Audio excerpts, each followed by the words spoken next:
آپ امام علیہ السلام نے اپنی پیشانی پر پٹی باندھی اور زخم پر مٹی ڈالنا شروع کی، لیکن خون رکنے کا نام نہیں لے رہا تھا۔ آپ علیہ السلام کے سر کا خون آپ کے سینہ تک پھیل چکا تھا۔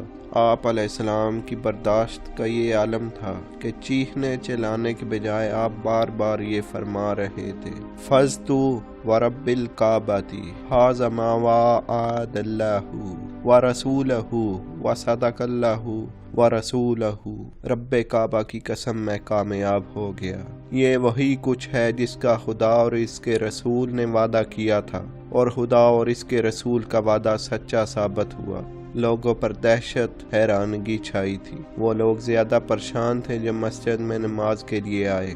اسی لمحہ جبرائیل امین کی صدا بلند ہوئی۔ یہ صدا کسی نبی یا وصی کی موت پر نہیں آئی اس سے قبل۔ یہ آواز اس وقت بلند ہوئی جب قاتل کی تلوار پیشانی پر ٹکرائی۔ اس سے پہلے جبرائیل امین نے جنگ احد میں صدا لگائی تھی، لا فتح الا علی، لا سیف الا ذوالفقار۔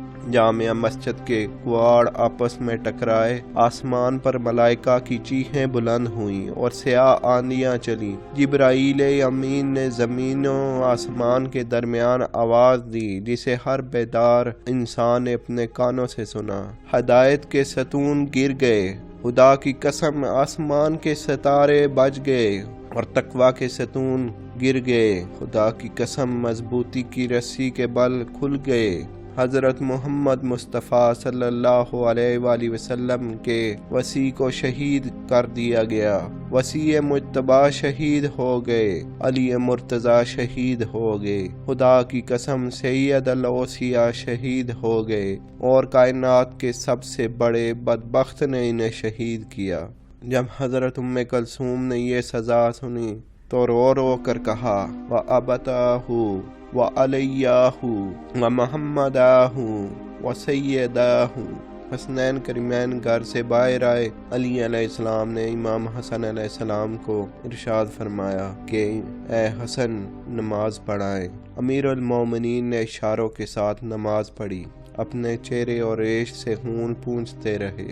نماز پڑھنے کے بعد امام حسن نے یہ ندا دی، ہائے میری کمر ٹوٹ گئی، آپ کو اس حالت میں دیکھنا میرے لیے مشکل ہے۔ امام علی علیہ السلام نے آنکھیں کھولی اور فرمایا، اے پیارے فرزند، آج کے بعد تیرے والد پر کوئی پریشانی نہیں ہے۔ یہ تیرے نانا محمد مصطفیٰ اور تیری نانی حتیجہ کبریٰ سلام اللہ علیہا اور تیری ماں فاطمہ زہرا سلام اللہ علیہا اور جنت کی حوریں میرے پاس پہنچ گئی ہیں، اور وہ میرے پہنچنے کے منتظر ہیں۔ حوصلہ بلند رکھو اور گریہ کو چھوڑ دو، تمہارے رونے کی وجہ سے ملائکہ کی چیخیں بلند ہو رہی ہیں۔ چند لمحات میں یہ خبر پورے کوفہ میں پھیل گئی۔ مرد و زن گھروں سے نکل کر جامع مسجد کی طرف دوڑ پڑے تاکہ آپ کا دیدار کر سکیں۔ امام حسن مجتبی اپنے والد امام علی علیہ السلام کا سر اپنی آغوش میں رکھے ہوئے اور خون صاف کر رہے تھے۔ پھر آپ نے زور سے پٹی باندھی، مگر زخم اتنا گہرا تھا کہ خون رکنے میں نہیں آ رہا تھا۔ آپ علیہ السلام کے چہرے کی زردی اور سفیدی بڑھ رہی تھی۔ آپ علیہ السلام آسمان کی طرف دیکھ رہے تھے اور آپ علیہ السلام کی زبان پر تسبیح جاری تھی۔ آپ علیہ السلام کا سر امام حسن کی آغوش میں تھا۔ آپ علیہ السلام پر غشی طاری ہوئی۔ امام حسن یہ منظر دیکھ کر زور زور سے رونے لگے اور اپنے والد کے چہرے اور مقامات سجود کو بوسہ دینے لگے۔ امام حسن کے گرم آنسو امیر المومنین کے چہرے پر پڑے تو آپ علیہ السلام نے آنکھیں کھول دی اور امام حسن کو روتا ہوا پایا۔ امام نے فرمایا، یہ گریہ کیسا؟ آج کے بعد تیرے والد پر کوئی پریشانی نہیں۔ فرزند، آج تم مجھ پر رو رہے ہو، جب کل تجھے مظلومیت کے عالم میں زہر سے شہید کیا جائے گا اور تیرے بھائی کو تلوار سے قتل کیا جائے گا، اور یوں تم اپنے نانا، والد اور والدہ سے ملاقات کرو گے۔ امام حسن علیہ السلام نے عرض کیا، بابا جان ہمیں بتائیں آپ کو کس نے زخمی کیا؟